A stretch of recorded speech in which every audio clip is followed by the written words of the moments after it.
This started in 1947.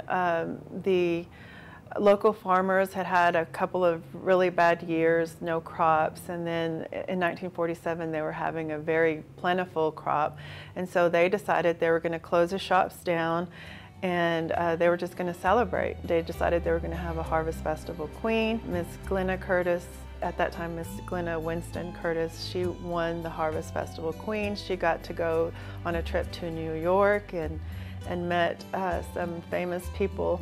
But it was a big deal. It was a time of celebration over plentiful crops and harvest time.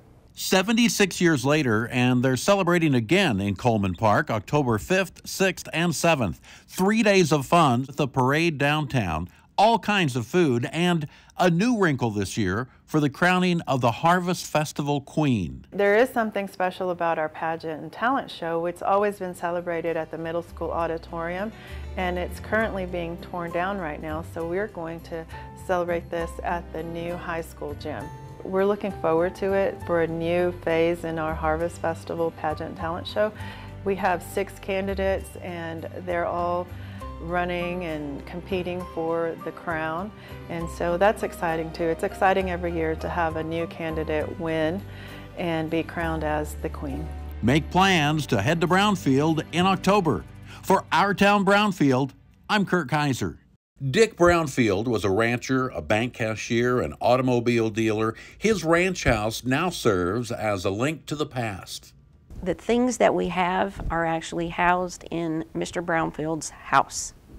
So it's not the typical museum in a great big building or whatever. It's unique in that fashion. At his passing, he deeded it to the city. We don't charge anybody to come through and see it. We survive strictly on donations. We love to have the kids from different schools come through. So typically in the spring after the testing, the different districts, Brownfield, Meadow students, Wellman students will come, and we get several of the board members to post up in different rooms, and we get to talk about different things in the museum, hoping that we can build some of that heritage for those kids. We have a double-headed calf that was donated in the 50s, and so that's always a big draw for the boys especially. The girls are like, ooh, but the boys love it. The museum also has various exhibits that change throughout the year. This past fall was 100 years for the Brownfield football team. We don't have a football uniform, but we had a band uniform and some cheerleading things and yearbooks, so that's one of our current exhibits. Every day you're making history. What you're doing today will be someone's history. Terry County's first jail and train depot are also located on the museum grounds. A wonderful trip back in time. Kurt Kaiser, Our Town Brownfield. For outdoor fun in Brownfield, local residents head to Coleman Park. And during the summer months, they have an extra reason to go there after dark. Movies in the Park is something that we've just recently started this year.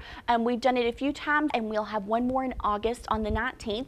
It's a free event for the community. We ask everybody to come out. We're going to watch the Super Mario's Brother movie, which we're really excited about, so it's really family friendly. So we encourage everybody to bring their lawn chairs and blankets and possibly bug spray, and come hang out with us for a little while. It usually starts around dark or dusk, so we kind of consider that 8:30-ish, 9-ish. So we encourage everybody to come out. It's a great event. It's great for your family. It's quiet, it's nice. Hopefully the weather's great when we're out there, and it's just really something for your whole family to do that's really cost effective since it is free. It's a great event to be at. The hot weather this summer brings you to another feature of Coleman Park that brings visitors from all over the area. We have a fantastic facility, the Brownfield Family Aquatic Center. We've got slides, diving boards, deep ends, all sorts of water features, lazy river. It's zero degree entry, so it's a great place to be. It's a $4 entry for every person that's in there. We've got a full concession stand. We have shade.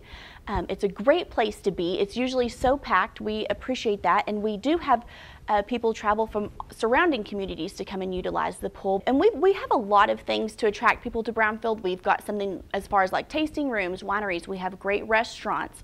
We have great local restaurants that we encourage people to come and utilize. We are able to really host and draw lots of people into town, and we love that fact. So load up the family and head to Brownfield. For Our Town Brownfield, I'm Kurt Kaiser.